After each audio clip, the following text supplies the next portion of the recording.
Autism. Autism. This is that autism life. Okay, can you sit on the potty for me? Because we take her to the OBGYN so she can freak out all the moms to be. A lot of times she'll run around the waiting room, which is always fun. You like don't have kids. You're like, see what you're in for?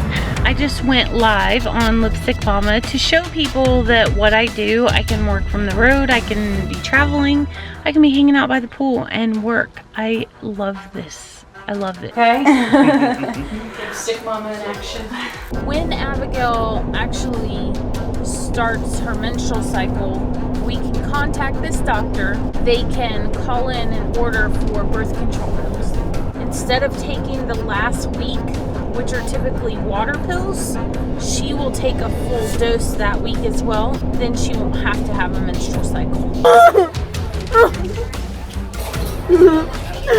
Hey, color in your book.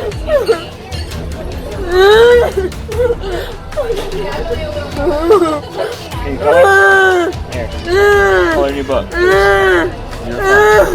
Hey, calm down. Calm down. Color, Ab. Color.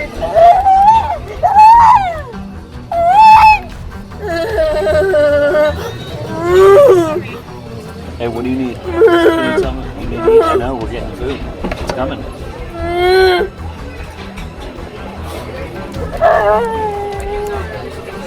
Do you fear that others may look at you as a bad parent?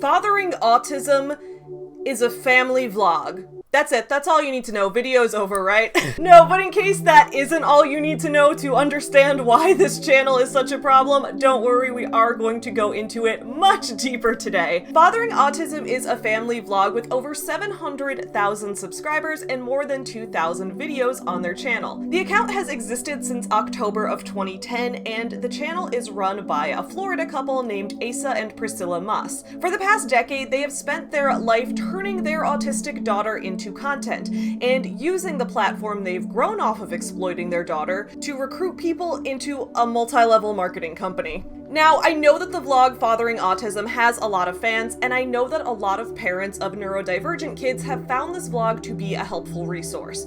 I'm going to talk about all of that as well, but all I can request is that if you're a fan of Fathering Autism and you've stumbled upon this video, I would really appreciate it if you'd be willing to hear me out and listen to my perspective on why I think this channel is so incredibly harmful and exploitative, and what Asa and Priscilla could be doing instead if they truly cared solely about educating other parents. Asa and Priscilla have two children, a college-aged boy named Isaiah, who honestly seems like a really nice guy, and their teenage daughter, Abby, who was diagnosed with autism as a young child and is non-speaking. Instead, Abby often communicates with a mix of sign language and other nonverbal cues.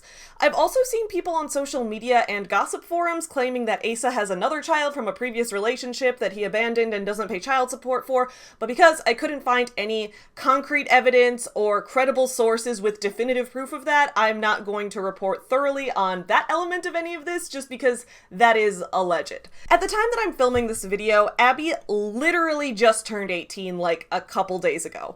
As a result, all the clips I'll be showing in this video are of Abby as a minor, and because of that, I have blurred her face. That was my choice to blur her face. Her own parents didn't do that. Now, today's topic is very close to my heart for a lot of reasons. First, because as I've said many times before, I am very, very against parents profiting off of their children, especially when it involves turning that child into a celebrity well before they're old enough to give informed consent. That's the reason why we see these memoirs coming out like "I'm glad my mom died," because children being exploited in the media is a serious problem that, in my opinion, has only gotten worse with the rise of family vlogs. Not only are these children put into the position of being a child actor, but their entire life, their real life, not the character they're portraying, is being put on display for the world to see. For these kids, there is no escape from the persona that their parents choose for them. Second, I hate the exploitation of children as a means to sell products.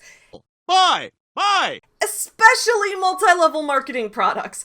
As we'll discuss in depth in today's video, Priscilla Maass is a top-level distributor for the multi-level marketing company LimeLife by Alcone, where she uses the following she's gained by putting her daughter online as a way to sell shitty makeup and recruit other vulnerable mothers into her downline. And third, this entire vlog is just full of ableism. It's full of denying basic dignity and individuality to an autistic person.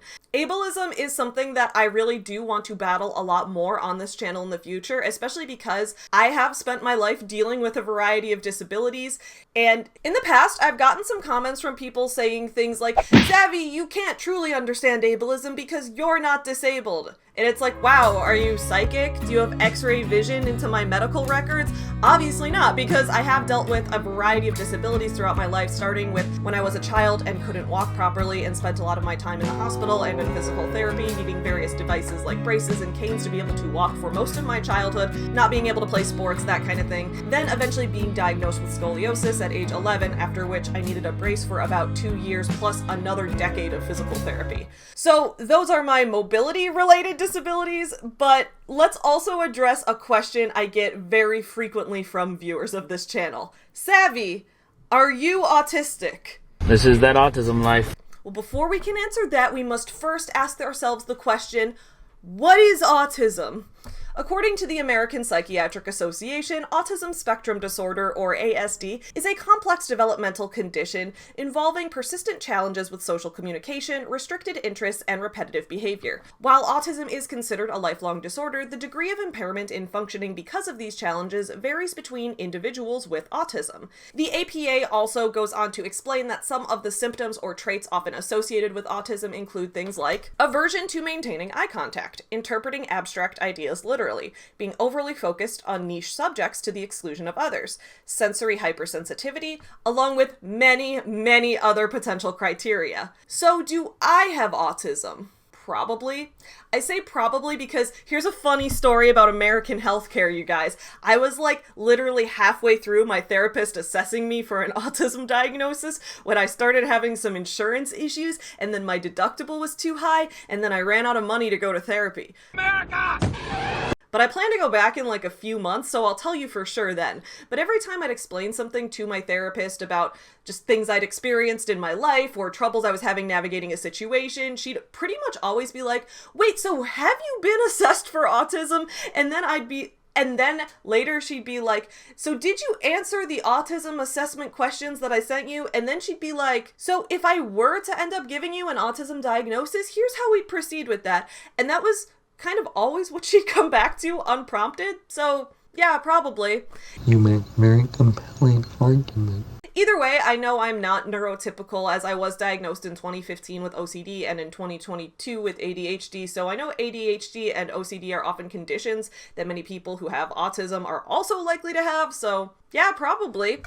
But I can speak to a lot of the experiences that I've personally had with neurodivergence, whether or not it is autism specifically at the end of the day. As I've heard many autistic people say, if you know a person with autism, that means you know one person with autism, which means that autism, like many neurodivergences, often looks very different in each person based on their own set of circumstances, which is why we call autism a spectrum. For example, I'm extremely extroverted and loud, and I like constant sensory stimulation. However, I also have like really strange sensory aversions. Like I can't watch movies if they're not blue enough. If a movie has too orange of a color palette, I can't focus on it, and trying to focus on it hurts. Oh, I also have trouble paying attention to movies because too often all the actors look the same to me. Like famous people just all look the same and I can't tell them apart, and so I struggle to follow the plot of what's going on. So meanwhile, while it hurts to watch movies that aren't blue enough, sitting still as a rock for a 5-hour tattoo session is not difficult at all for me, but sitting in a chair in the same position is extremely difficult for me. My friend RK is editing this video right now, and he can probably attest to how many times he has to cut things in the video just because I'm once again changing position in my chair. The limit does not exist. I sometimes show my dolls in my videos, but I don't always. Usually when I'm working on something and I need to focus, I like to have a doll with me. Usually sitting on my lap, especially one like Kavi here, because I love that there's this soft texture of her hat that's very different from the smooth texture of her hair, which is very different from the smoothness of the plastic and vinyl blend that makes up her body. And then there's this texture of her shirt and her pants and her shoes. Each of them have a different material texture as well. Even when I'm not working, sometimes I just like to stare into space and like touch my doll's hair, and that just keeps my brain calm and can fully amuse me for hours on end. I also really struggle with eye contact. Like looking someone directly in the eye starts to make me extremely uncomfortable, and it makes my body set off these alarm bells that tell me that I'm about to hurt them if I keep staring for too long, and as a result my eyes twitch a lot. And on top of that, I tend to take things extremely literally. I kind of like that about myself because it makes me pretty good at debates and argumentation. Since I can't pick up on a lot of the social implications of what's being said, I have no choice but to question what somebody literally means by what they say, and then I often end up getting people to dig themselves into a logical hole because, as it turns out, when interpreted literally, what that person is saying actually makes no sense. However, that also makes me sometimes struggle to understand others' emotions when they're very different from mine. I've gotten a lot better at it over the years, but sometimes I've been known to be that person who just asks why over and over and over again while people try to explain their feelings to me, and grow more frustrated that I can't just understand what they mean. And all of this is to say that whether or not I end up getting an autism diagnosis, that neurodivergence is not a positive or negative thing in a vacuum. It's a neutral thing. It's a divergence. It's a different way of processing sensory input and interacting with the world around you. In some cases, this can lead to benefits, like being able to offer different perspectives that others might not consider because you inherently view the world differently, or having heightened sensory experiences that make you find joy in very simple things in life, like playing with dolls in the middle of the day when you're 30 years old. But sometimes it can lead to negative situations, like having painful sensory overload experiences, struggling with clothing texture, sometimes struggling to understand certain social cues, which can be a good thing when you're trying to break down complex arguments into bite-sized pieces, but can also be difficult when you're just trying to relate to other people in society at large. Basically, there's pros and cons to everything. Also, fun fact, Kavi is the American Girl doll that canonically has ADHD. She's #relatable. And all of this together is to say that it's extremely important to treat people, whether neurotypical, neurodivergent, able-bodied, disabled, whatever, as individuals and as fully autonomous human beings, which is why vlogs like FatheringAustism really, really disgust me. As one Reddit user puts it in the top comment on a post about how awful FatheringAustism is, autistic people still have human rights, and documenting them like wildlife is dehumanizing. Videos made to educate other parents with similar struggles are great. They benefit families who struggle with autism and give them valuable techniques to help the child live as independently as possible. When the child becomes a spectacle and is treated special to the point where they have no autonomy or individuality and they are monetized for it like an unusual exhibit, that's when shit gets fucky. We can't keep treating autistic people as lesser or incompetent just for being wired differently. And I couldn't agree more. What I think gained FatheringAustism such a following in the first place is what this commenter said, that Asa and Priscilla provide resources and tangible, real-world advice for parents whose kids have autism or kids who are non-speaking. And that was all a really, really long introduction, but we've got a lot to cover about this family vlog today. So grab yourself a coffee, a snack. If you're like me, maybe get like a doll or a plushie friend to sit on your lap while you watch and you can enjoy it together. And let's dive into the absolutely exploitative and scammy mess that is FatheringAustism. Get you some nuts. Yeah, you effing. Up yours, woke moralist. We'll see who cancels who. What's up, my fellow small business supporters? I'm Savvy. Welcome back to Savvy Writes Books, the channel where we talk about books and business, where today I have another video for you guys. But if you're new here, please don't forget to take a minute and subscribe to this channel, because throughout the week I post videos all about books and business, including book reviews, discussions of how scammy MLM companies and some exploitative bosses can be, discussions of my own writing process, English teacher lectures, all of those kind of things. So if any of that type of content interests you, please don't forget to subscribe and ring the little notification bell. And while we're at it, I figured I would give a quick shout out to my Patreon supporters who have brought you today's video. My Patreon supporters are listed on the screen. If you look in the description below, you can see my Patreon supporters who contribute $5 a month and up, who have the option to link their own channels, small businesses, pages that they want you to follow, anything like that. So go ahead and check them out as well. And if you're interested in getting a more behind the scenes look at my life as a business owner, blog posts about my advice for writing and being productive, and other like more personal behind the scenes looks at what I've been doing, then you may want to subscribe to my Patreon page, where currently my goal is to get to $1,000 a month so that I can continue to put out more videos with an editor helping me work on everything, because there's a lot to do for this channel and for the rest of my life. So anyway, go ahead and check that out, and let's get into our topic. Like I said at the beginning of this video, knowing that Fathering Autism is a family vlog should be enough to set off alarm bells. And that's because family vlogs are, as a concept, in my opinion, inherently harmful. Most of us remember the big Myka Stauffer debacle of 2020, the story where a vlogging family launched a Kickstarter campaign to crowdfund the adoption of a child from China, then put that child front and center in all their vlogs, even engaging in abusive behavior with him, like duct taping his hand to incentivize him to stop sucking his thumb, before eventually having this child disappear from their vlog entirely. Then, after fans demanded to know where one of their children had gone, James and Myka Stauffer posted a video explaining their reasons for returning their adopted child, and all the reasons they just couldn't handle him anymore. Then we have people like DaddyOFive, the vlog who earned money by pranking their kids on camera, but pranking was just their euphemism for abusing. These pranks often consisted of things like screaming in their children's faces until they cried out of fear.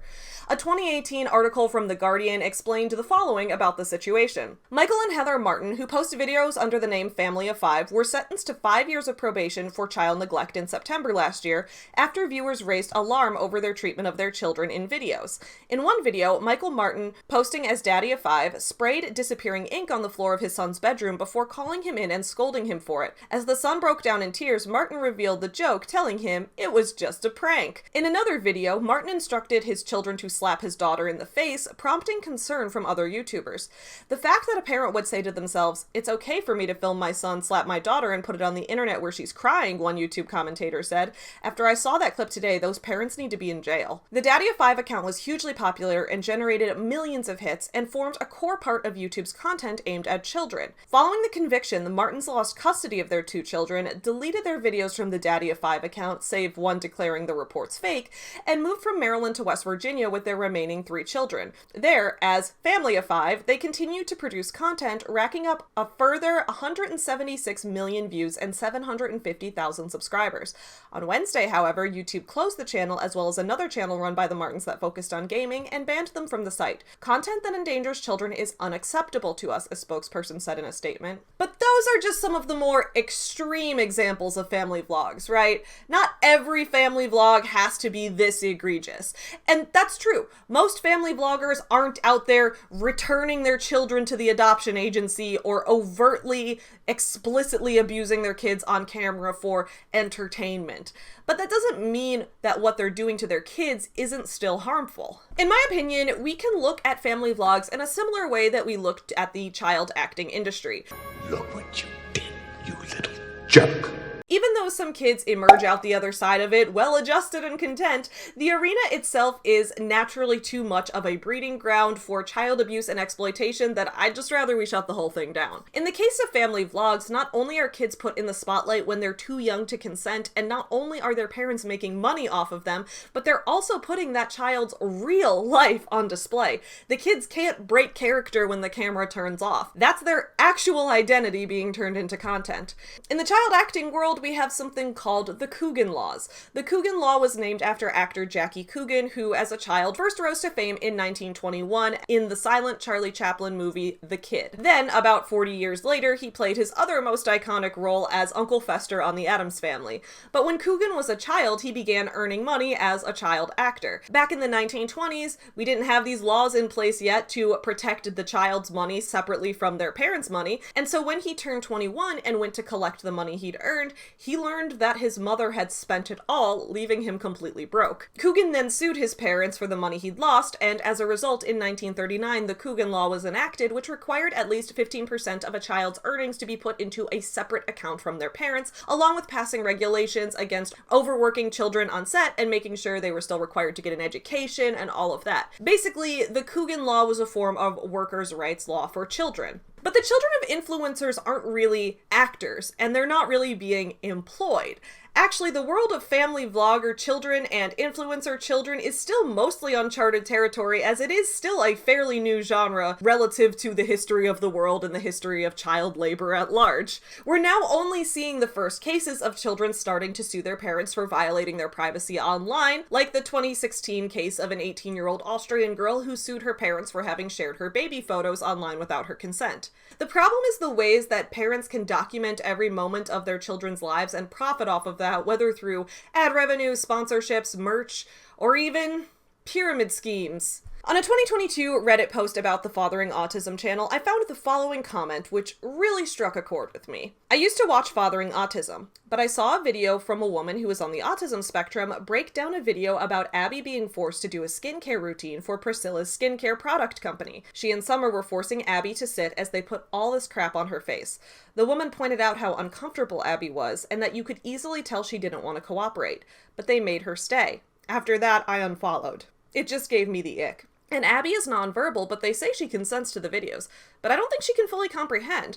And the stuff they share about her toileting issues and other private things. I know when I was a teenager, I wouldn't want my parents filming me in hard or difficult times and posting it for the world to see. They need to be canceled.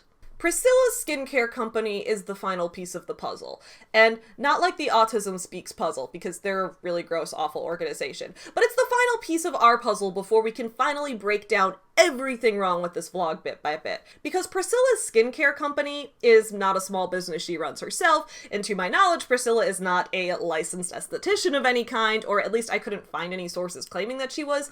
No, Priscilla's skincare company is called LimeLife by Alcone, a multi-level marketing venture. On this channel, I've spent a lot of time breaking down all the issues with multi-level marketing companies, or MLMs. I even have an entire playlist of anti-MLM videos that you can check out if you want further information on why these companies are so harmful. While MLMs aren't legally classified as pyramid schemes, the main difference being that pyramid schemes experience cash flow based solely on investments without any tangible products sold, they do have a very similar business structure that many people find too close for comfort. Many of us in the anti-MLM YouTube community often cite a study by John M. Taylor, which was posted to the FTC website, about how 99.7% of participants in MLM companies tend to lose money and end up with nothing in earnings. Similarly, Robert Fitzpatrick's book Ponzi-nomics estimates that the number of people who take a loss in MLM companies is actually greater than that 99.7% because of how many people tend to leave the company before the data can be collected year by year. In the Netflix show How to Get Rich, which I reviewed on this channel a couple weeks ago, financial advisor Ramit Sethi echoes the same sentiment, that it's statistically about as likely for him as a finance guy who doesn't currently play sports to make it into the NFL if he starts training today, as it is for a person to actually make a decent living in an MLM company no matter how hard they work. Basically, MLM companies are scams. So let's talk about the company LimeLife specifically. I actually first heard of LimeLife because one of my best friends on YouTube, fellow anti-MLM creator Savannah Marie, used to belong to this company and has made multiple videos exposing how predatory the company was to her, especially as she was a new mom at the time. You have to hit $300 in sales with LimeLife to be considered active, but they never drop you. I think what it is that, LimeLife or not, any MLM company will use that to draw you in. These products sell themselves. No, they don't. It was marketed to me as like, this isn't your average MLM, like we're different. And in some ways they were a little different, but for the most part, they are the same as Unique. They are the same as Mary Kay. They're the same as Avon. They're the same as Gold Canyon. They're the same as any other multi-level marketing company. I don't want to get all religious because that always scares people away, but you guys know me. Like, I mean, I have a faith in God, and I think that this is his plan for me, you know? I feel like this is what I'm supposed to be doing. I mean, the industry I'm supposed to be in, you know what I mean? Like, makeup and... Oh, Savannah. And the company, as far as I understand, they're like upping their warehouse capacities and things and hiring more people so they can get products out faster. That was another thing that they tried to sell me on. They would say, like, my uplines would be like, yeah, they're just going through a growth spurt, which is great because they don't have the capacity to handle all the orders coming in right now. You know why? Why? Because they were recruiting more people, and those people were all buying the makeup. It wasn't customers. And listen, like, yeah, I did make a few sales, but I bought way more makeup than what I sold because my upline told me you gotta build a kit. The subreddit r/anti-MLM is full of similar stories like this, even ones about LimeLife specifically. Here's one such story called "I was sucked into LimeLife and it was terrible." I started getting messages very soon after I moved 12 hours away and started my first year of college. She's been a close friend of the family for a long time, so she knows my family's financial struggles. She knew that I was struggling with cash all alone in a city I'd never been to before and starting college. She constantly told me that she thought I was just perfect for this and that I could make money. After about a month of her messages, constantly telling me to ask my mom to lend me the money for the starter kit, which was over $200, my mom trusted her and thought it would be a great way for me to make money while also focusing on school. As soon as I joined, I was added to tons of Facebook pages and group chats. I would get hundreds of notifications while in school, and I was told several times to just focus on recruiting people. They told me I should be posting 5 times a day on Facebook, and at least 2 of the posts should be about LimeLife.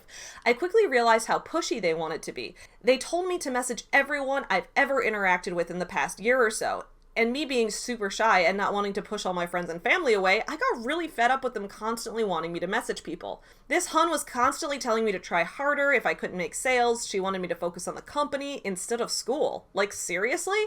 In the several months that I was part of the team, I sold about $300 worth of products. You want to know how much I made? Less than $50, and they also charged me $10 a month to be part of the company. These companies prey on young women and mothers who need money and have no other options. This has to stop. One quality that marks a predatory MLM company is that the true way to make money isn't just by selling products to willing customers, it's by recruiting others to join your downline. That's where it becomes predatory, and it's pretty much impossible to make money in these companies that call themselves network marketing without a large, well, network. Due to the success of the Fathering Autism vlog, Priscilla Maass's network is now huge. Her Facebook page called Lipstick Mama, which is linked in the description of nearly every Fathering Autism vlog, now has over 100,000 followers. Priscilla still posts to this page pretty much every day, often going live to talk about how grateful she is for her MLM family and the opportunity to trick other women into thinking they could make real money in this company. Just a couple days before I filmed this video, Priscilla had posted the following to her page. The 2023 LimeLife by Alcone Palooza keynote speaker is Jessie Lee Ward, the freaking GOAT of network marketing, literally the #1 network marketer in the world, multiple 7-figure earner, investor, traditional business owner, business coach, and mentor, and she is coming to our convention to pour into all of us. Right now, you can join as a beauty guide this month for as little as $39 and get a complimentary ticket to this 2-day conference while staying at the Gaylord Hotel. Who's ready to make a change in your life? I think today is the day. So it's bad enough that Asa and Priscilla Maass have profited off of their child to make their income. And it's even worse that Priscilla uses this following she's gained as a filter into her MLM company. But what's even worse than all of that, if you can believe it, is the actual content of the vlog itself, which is nothing short of horrifying. Let's delve into some specific examples of Fathering Autism's exploitation of their daughter Abby for views, fame, and most of all, profit. If you've been on my channel before, you probably know that, as is often the case with people like me who take everything literally, I tend to give people the benefit of the doubt until they give me a reason to dislike them, which can often go on for too long. So, unsurprisingly, when I first found the Fathering Autism channel, I liked it. And that's because the first video of theirs I watched happened to be the least problematic video on their entire channel. And honestly, I wish all of their videos were like this one. If they were, we wouldn't be here. The first video I watched was called You Need This for Your Autistic Child, Autism Subscription Box Earlyvention. I found this video in the first place because I was searching up Earlyvention as a company. See, Earlyvention is a small business, and I actually met the founders of it, two sisters from Chicago, back in 2018 when I was at a local startup pitching competition to try winning grant money for my own small business, Forever Home Friends, which is my company that produces picture books and plushies based on real rescue dogs and cats. While I did win some money at the pitch competition, the big grand prize winner was this company Earlyvention, who created monthly subscription boxes full of activities meant to appeal to autistic kids. The activities focus on sensory experiences and interactive storytelling. From what I saw, the box looked like a cool idea, so I wanted to look up more information on them. And in searching for them, I found FatheringAutism's unboxing video where he showed off the products and discussed how he and Abby played with the toys and worked on creative activities together. Honestly, this vlog was very wholesome, and it gave me a great first impression of Asa Maass. If all his vlogs were like this, I think we would all be in a much better place, and here's why I say that. Full disclosure here, I have actually already been into this box, and I think that's an important part when you receive it, is to open it up and see what's in there, go through it, read the instruction cards, really get a feel for it before you sit down to play with your kid. The reason being is because there's so many activities in here, you do want to familiarize yourself with the contents. It's just going to make for a better experience. During the start of the vlog, Asa begins by introducing the products, talking about what he's going to be unboxing, and explaining the benefits he's hoping Abby will gain from playing with them. He explains this while talking to the camera head on without Abby anywhere in the shot. This shows that he is capable of clearly communicating the information that he wants to convey without having to make his daughter the star of the show. Now this is going to list out vocabulary words and extension activities, fun things you can do around the house that are all themed to each box. I love that each box is themed. This one is themed to silly monsters, so each activity is going to be about silly monsters. Inside of each box there's going to be a reward system. Reward systems are commonly used in ABA therapy, occupational therapy, whatever it may be. So this is going to be something very, very familiar to your child if they're already doing those therapies. Inside the package with the reward system, this is the token reward system like you've probably seen before, but just like everything else, there's an instruction sheet on how to use this, the preparation and recommendations for each item. Okay, also in the box is an activity guide. This activity guide is going to run you through each activity, and it's at a level, it's designed for your child to look through, as well as you to understand what each activity is for. So this activity gives them choices. It even gives them choices on the reward system. Do you want to make the monster stand on a table, or do you want to squeeze it with your hands? Abigail will probably prefer to squeeze it. There's a silly monster and water bead activity in this box. The child can choose to put the water beads into a tube or feed them to the monster. So every activity has a choice, and it makes it more fun. Rather than just being told what to do, the child has a say-so in what activity they're going to do. Here, Asa discusses how he likes that the company actually employs neurodivergent people rather than just having neurotypical people working at the company to speak for them. This card is actually in the box.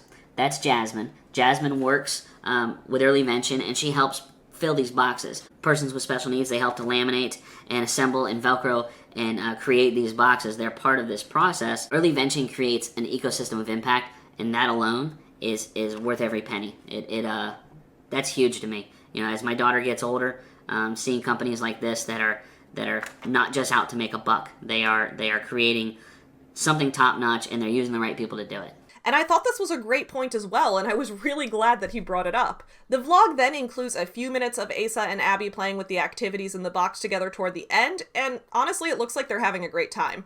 I don't think that putting kids on social media ever is always bad 100% of the time. If this were the extent to which Asa put Abby on his channel, just showing her having fun playing with some sensory toys and then talking to the camera on his own while trying to convey the actual information about what he's learned, then I think this vlog could be a lot better. And then it would seem like more of a genuine resource for parents rather than an exploitative cash grab. But we know it's not that, because out of all the videos I watched on FatheringAutism in preparation for this video, that was the only video like that. I guess I just happened to stumble upon the only good video he had first. But quickly, after watching more videos, everything went downhill from there. Soon, all I saw were clickbaity videos with shock value thumbnails and titles like "Autistic Girl Off Her Meds" and "Autism Pajamas and How to Stop Fecal Smearing." Much like that one Reddit user had claimed, it began to feel like Asa was making a spectacle out of Abby, documenting her like an animal and putting her real life on blast for viewers to gaze upon like patrons at a zoo. And we have plenty examples to see this in real time. Since we just talked about Priscilla's involvement in LimeLife, let's go back to that for a second. The specific video that Reddit user I talked about earlier, the one where Priscilla was forcing Abby to do a skincare routine while she looked uncomfortable, I couldn't find that one when I looked, and I know that the Maass family has discussed trying to less often directly sell Priscilla's MLM in videos recently, so it's possible that they privated that video, but I did see a similar one which did also make me uncomfortable. This video is called Mother-Daughter Bonding and Special Needs. This video shows Priscilla and Abby having a girls' bonding day, which means that Priscilla is putting makeup on Abby for the camera. Now, this isn't entirely bad on its own. In the video, Abby's often smiling and appears excited, and it seems, at least from what other people around her tend to say in the video and from the facial expressions and body language that Abby herself shows, it appears that Abby does legitimately enjoy makeup and find it fun to play with as a hobby. So I think the fact that she and her mom can use makeup together as a fun way for them to bond, since it seems to be a hobby they both genuinely like, that seems nice. The problem is when this video takes a turn away from the playful and toward the profit-driven. The video starts off with Priscilla saying the following.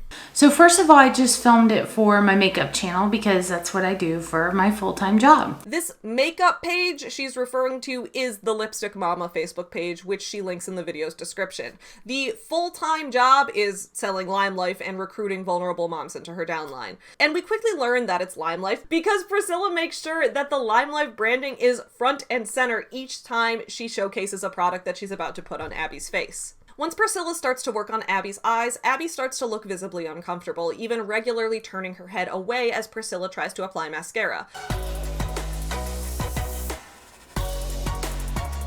Uh-oh. You're so busy. Let me see.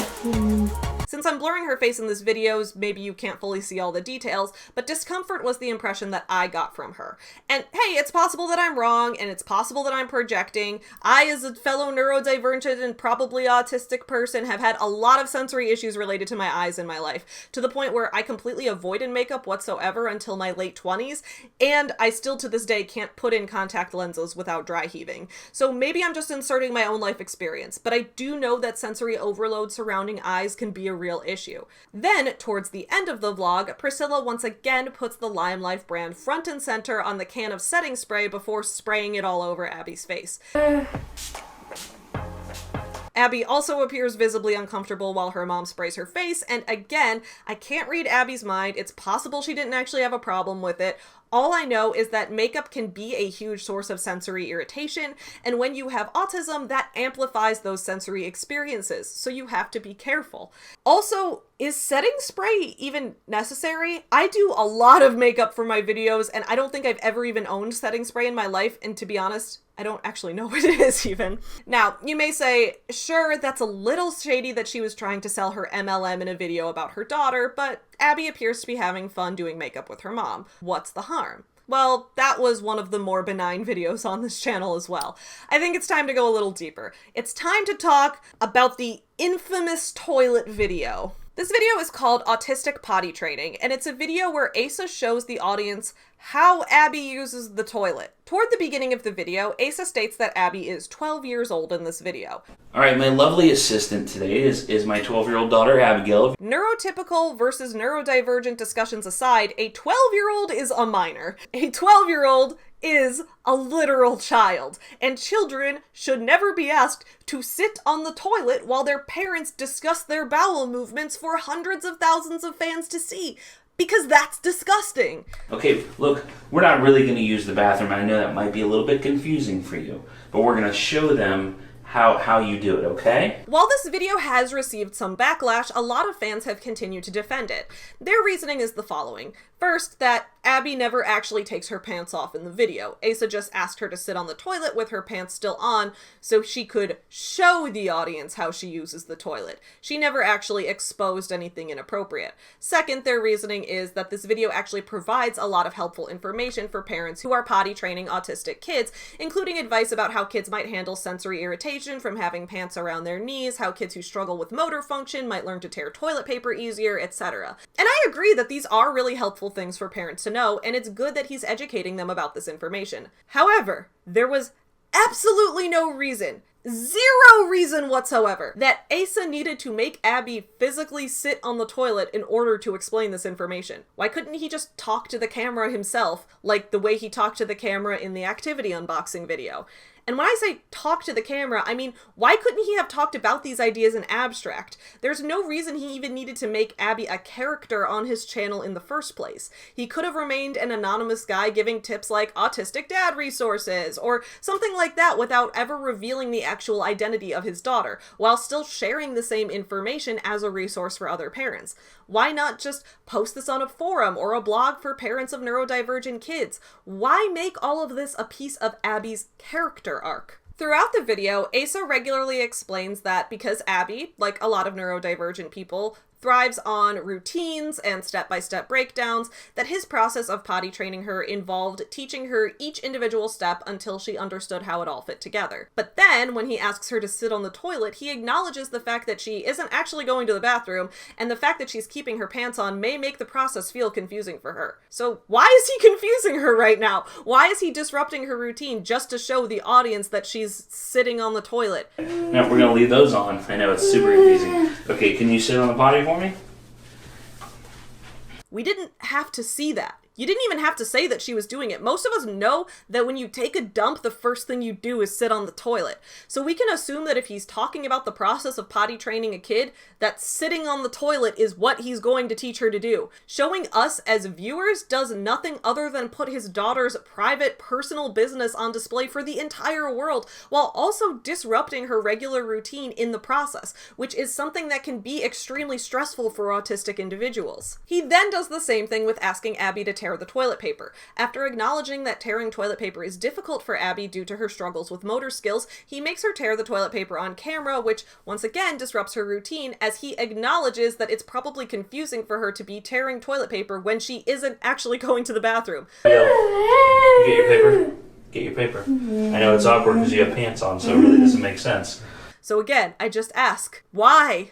Often, when an autistic individual experiences sensory overload or overstimulation, that can lead to an extremely painful experience known as a meltdown. Contrary to popular neurotypical belief, having a meltdown is very different from having something like a tantrum, which often derives from a person's choice to express anger outwardly and aggressively. Instead, a meltdown is an involuntary process that many people, often autistic people and neurodivergent people, will experience as a direct result of overstimulation.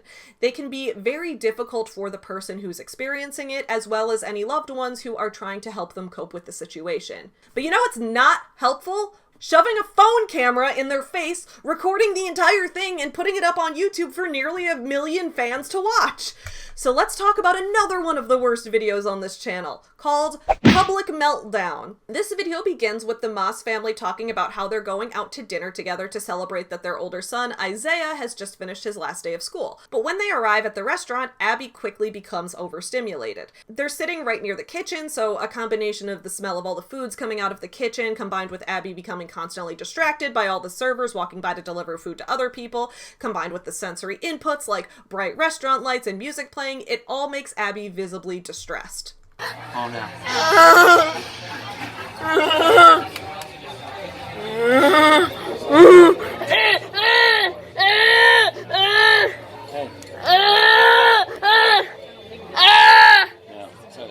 Throughout the entire meltdown, the family won't stop filming her. At any moment, they could have turned off the camera. At any moment, they could have decided to take Abby home. If they wanted this video to be a resource for other parents learning how to navigate a meltdown, the parents could have just sat down together and recorded a vlog themselves after their kids went to bed and talked the audience through their usual process for coping with a meltdown rather than literally filming it.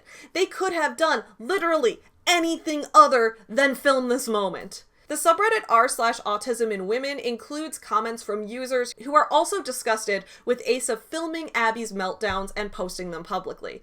As one user says, I mainly dislike it because Abby doesn't seem to be consenting to being posted. I appreciate that in the right setting that his advice would be beneficial to other parents, but I dislike the way he goes about it, so clearly showing her in every state, meltdown-wise he shows her on good days and bad, whether or not she knows that other people are seeing her like that is what bothers me. If my dad filmed my meltdowns and put it on YouTube, even if he was fantastic about helping me through them and making sure I'm alright, I would be mortified. Not saying she should or would be, just that she doesn't really have a say, and that's what I don't like. It's exactly that because she is disabled that her possible feelings on the matter aren't important. Another user replies to this comment with, oof, the idea of me being filmed constantly so my meltdowns can be posted to the whole wide world without my consent sends a chill up my spine. I don't feel better after a meltdown. I definitely don't want other people seeing me do it. After the family leaves the restaurant, we get this quote. Autism. Autism. This is that autism life. Then they all head home while the parents sadly discuss how unfortunate it is that Isaiah doesn't get to have his special last day of school dinner out. We're going to do a special dinner for Isaiah for his last day of school and for you too, but we'll have a special dinner at home. Right? Yeah. I love you. Sorry you had a hard time. It's hard not to get frustrated.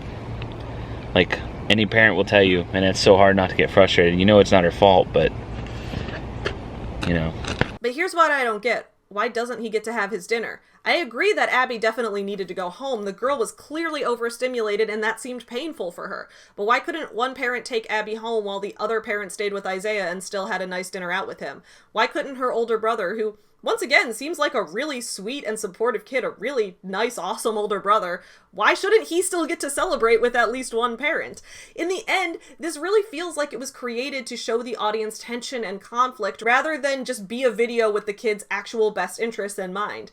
In the end, Abby had a terrible experience and Isaiah had to miss his special dinner. Neither kid left feeling good, and that sucks for both of them. And to top it all off, their parents were filming the entire time. But friends, this is gonna blow your mind. You guys aren't gonna believe this. We're still only at the tip of the iceberg.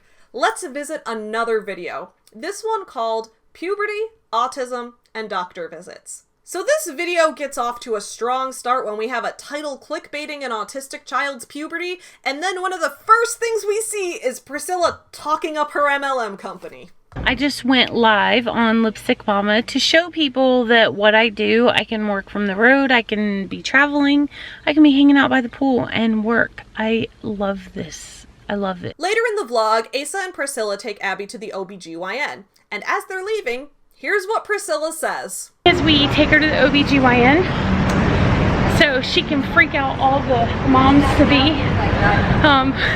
A lot of times she'll run around the waiting room, which is always fun. Like, don't have kids. You're like, see what you're in for?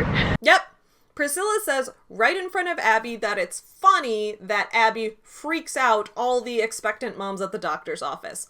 What the fuck kind of comment is that? There's a regular problem in these vlogs where Asa and Priscilla talk about Abby like she's not there. It's made clear throughout the vlogs that while Abby herself doesn't speak out loud in words, she does understand words. She knows some sign language, and when her parents talk to her about things that excite her, she visibly lights up.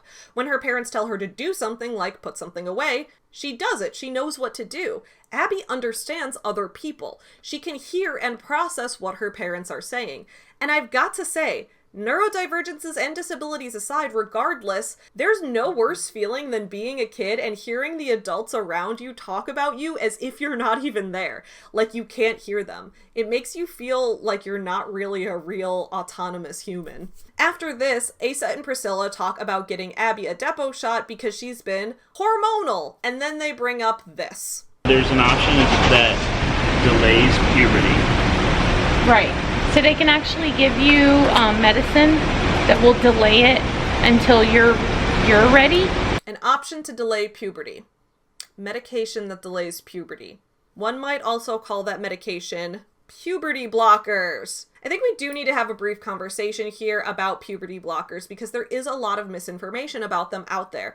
A lot of people hear the term puberty blockers and think we're talking about transgender people. And that is a demographic of people that often need puberty blockers, but the medication isn't exclusive to them either. Yet the policing of this medication seems to be.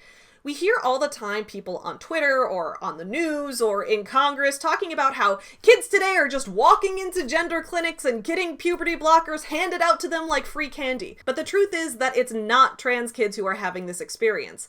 It's disabled kids who are being freely given puberty blockers by doctors. And often these kids themselves didn't even ask for them or want them or express any desire for them in the first place. What's wild is that the Maass family lives in Florida. So apparently if your child is autistic in Florida, then it's completely normal to offer the parents puberty blockers. But if your child is transgender, then suddenly we have an issue and suddenly these drugs are dangerous and scary and irreversible. This fear-mongering over puberty blockers is one reason that Florida has passed so much anti-LGBTQ legislation this year. As Politico reported earlier this month, the GOP-controlled Florida legislature passed a bill Thursday that bans transgender minors from receiving gender-affirming care such as puberty blockers, sending Governor Ron DeSantis a measure that opponents say will further marginalize vulnerable kids. The bill, which DeSantis requested, also prohibits universities, local governments, and other agencies that access the state's Medicaid programs from using public dollars to cover such treatments for anyone in Florida, and it makes it easier for patients to sue doctors who performed gender-affirming treatments. Now, it is fair to say that these particular vlogs, the ones that discuss doctors suggesting puberty blockers to Abby, these videos came out a few years ago, and these specific laws about puberty blockers weren't being discussed in Florida until more recently.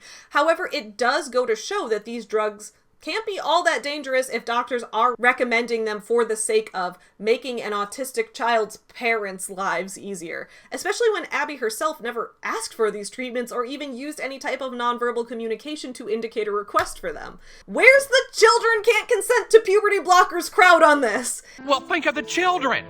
In Missouri, minors diagnosed with gender dysphoria are banned from getting any form of medical treatment, including puberty blockers, if they have autism. Yeah, you heard me right. So Abby, because of her autism, was offered puberty blockers. But if you're a transgender minor and you have autism, you can be denied puberty blockers also because of that autism. As NPR reported this past April, providers are barred from giving gender-affirming care if, among other things, someone has not received 15 hourly sessions of therapy over at least 18 months, has not been screened for autism, and has not had documented gender dysphoria for 3 years. So the consensus among politicians here seems to be that puberty blockers aren't that dangerous for kids. If they have autism, that's fine. However, if the kid has autism and wants puberty blockers, then they can't have them. But if they have autism and don't want puberty blockers, then they should get them. Basically, the idea here boils down to autistic children get no agency or say in their own medical treatment and have no control whatsoever over their own bodies. At the end of the day, neurotypical adults, especially those passing legislation, seem to care a lot about children not being able to consent to puberty blockers and other medical treatments, but when disability comes into play, that child's consent no longer matters to them. And this consistent dehumanization of autistic people is one reason that so many autistic viewers have negative reactions to the Fathering Autism vlog. Now, to be clear, Abby doesn't take puberty blockers. Her parents instead opted to get her the Depo shot. However, the reason I brought all of this up is that multiple vlogs mention doctors offering puberty blockers to Abby. But the puberty content just keeps getting worse, such as in another vlog called Autism, Puberty, and How We Are Going to Face This Challenge. The opening shot of this vlog is a period kit. Now, I firmly believe in destigmatizing talking about having your period. There is far too little education out there, especially about women's reproductive and sexual health. And a lot of that stems from misogyny and the desire to shame all sexuality out of women for the sake of purity. So I am all on board with making periods a normalized topic of conversation, but only when the particular person in question has consented to having that discussion. See, various people are comfortable with various levels of openness versus privacy about their own bodies. Me, I'm open about everything. All day long, I'll tell you about tampons, about my vaginal health, about my sex life, as long as you want to hear about it and as long as you're at least like in your mid-20s. But that's because I'm comfortable with that. My mom, on the other hand, would never be comfortable with discussing these type of things publicly. Now, what is Abby comfortable with? We don't know because she's never given a choice. Instead, here's how her parents talk about her when driving back from a doctor's appointment. So Abby started, what's the word? Developing? Blossoming? She started turning into a young lady. It was time to get her training bras. And that's kind of where this whole video idea came about. We were at the department store getting her training bras. What are they training her for? We're getting her little girl bras. And I started crying because I'm buying bras for my daughter who's still wearing pull-ups. I hope I die a peaceful death without ever having to hear the phrase little girl bra ever again. We also see a lot more ableism coming through here. Why is Asa so shocked about the fact that his daughter could need a bra and a pull-up at the same time? The implication here is that incontinence only affects young children, when in reality, that's an extremely ableist mindset to have. Plenty of adults experience incontinence due to a variety of medical conditions and disabilities, and it has zero to do with age, maturity level, and especially with whether or not you also wear a bra. Second, why are you talking about your underage daughter's developing breasts on camera? Why? Many autistic women are also extremely upset about the way Abby is treated on camera. I found so many stories in the subreddit r/autism in women, which I think can be a super valuable resource since autism is often underdiagnosed in girls and women. One reason for this is that often young boys are socialized to be louder, rowdier, more aggressive, so when they display more of those behaviors outwardly to begin with, it's often easier to see if their behavior indicates neurodivergence. By contrast, many young girls are socialized to sit still, be quiet, be polite, etc. So often they may be experiencing the same things internally going on in their brains that the boys are, but it's harder for adults to always see it. In recent years, now that researchers have found more ways to detect autism in girls, it's been turning out that a lot more women have autism than were initially realized. So let's take a look at the ways that some autistic women have responded to Fathering Autism. On a post asking for opinions on the Fathering Autism vlog, this is the top comment. He makes a lot of money from his disabled daughter who doesn't quite understand what the internet is, nor can she reap most of the benefits. They also talk about private things like going to the toilet, which is really not okay. Just because she's disabled doesn't mean she can forgo privacy. He also doesn't mention that she has other disabilities, so people think that this is literally what autism is because he pushes that as a narrative. I've only watched a few of their videos, but one of them was going on a flight somewhere. They pretty much filmed their daughter's discomfort and meltdown the whole time. Another commenter said the following: I noticed she gives a lot of nonverbal cues when she's unhappy. Apparently some time ago they went on vacation for the 4th of July and they went to some event and Abby was so overwhelmed. There was also a Facebook Live where Priscilla and Summer put facial cleanser on her and she was unhappy. She was nervous, laughing, and vocalizing in an unhappy tone. Asa and Priscilla are so careless when it comes to Abby. All they want is money and views. I used to love them, but I had to stop watching them after a while because they started giving me off vibes. Also, the toilet video? No thanks. The following conversation really got me thinking a lot as well. Someone began the conversation by saying, absolutely against what they're doing. They can inform other parents on how they support their child without exploiting her for money like they do. There are a lot of parents on YouTube who make money off their kids having autistic meltdowns and just otherwise exploiting them. I honestly don't know why meltdown videos get so many views. It's odd to me. Then another user replied to this by saying, neurotypical morbid curiosity helps them feel better about themselves. At least I'm not like that when I get upset. I'm sure some neurodivergent people watch it to feel less alone and awkward about their own meltdowns. And then that got me thinking, is this part of it? Is that the reason that it's so profitable to turn your child into content, especially if the child is disabled or neurodivergent or different in some way? Because then people will watch that child like a spectacle. As someone else had said, like they're watching an animal in the zoo, passively consuming someone else's life as entertainment. This is another reason that I wish Asa Maass were an anonymous commenter on a forum or a channel that provided resources without delving into the specifics of his family's life. If he has a passion for helping parents better understand the techniques he uses to help his daughter adapt to the world around her, that's great. Why not start a blog under a pen name? Or if he really enjoys the process of making videos, why not talk to the camera himself with just his own face in frame without ever showing his daughter or giving any details about her name or her identity, etc.? Why go the family vlog route and turn his daughter into the main character of a reality show? Well, because it makes more money. And while some people say that Abby seems happy in the videos, I still don't like what they're doing. They're forging an identity for their daughter, and that entire identity is just autism. After watching a bunch of their videos to prepare for this video, I still don't know anything about Abby's interests, her passions, what movies she likes, whether she enjoys books, whether she likes animals, whether she has any role models or any goals for the future. And I don't need to know these things because, again, Abby is a stranger on the internet, and her personal life is none of my business. But it's strange to me that this family has carved out a niche for this girl by making her this autism poster child. As I said earlier, while I'm filming this video, Abby has literally just turned 18. She's at the start of her adulthood. She's no longer an autistic child. She's now an autistic woman. And I hope she truly does get the chance to create her own path for the future. Even if she does require lifelong assistance or lifelong caregivers, it's important that Abby, just like every disabled person in the world, is treated as an autonomous individual, not just a metonym for autism as a whole. So where do we go from here? Well, first and foremost, YouTube, get rid of the family vlogs. Second, let's get some Coogan Law style protections in place for the children of influencers. And third, I think that all of us in general can walk away from this remembering that no two humans are completely the same. All humans are different from one another, and while our differences can be beautiful, we also have those similarities and connections that make us all human. Instead of viewing someone as one attribute of who they are, we need to always remember that everyone is an individual, and that every individual deserves respect. Also, don't join Priscilla's downline, it's a scam. Let me know your thoughts on all of this in the comments below. I appreciate you guys sticking around to watch this video. I will be back with more videos for you guys next week, but in the meantime, please continue supporting small businesses and have a fantastic start to your day. Bye! Get you some nuts! Yeah, you effing. Up yours, woke moralist. We'll see who cancels who.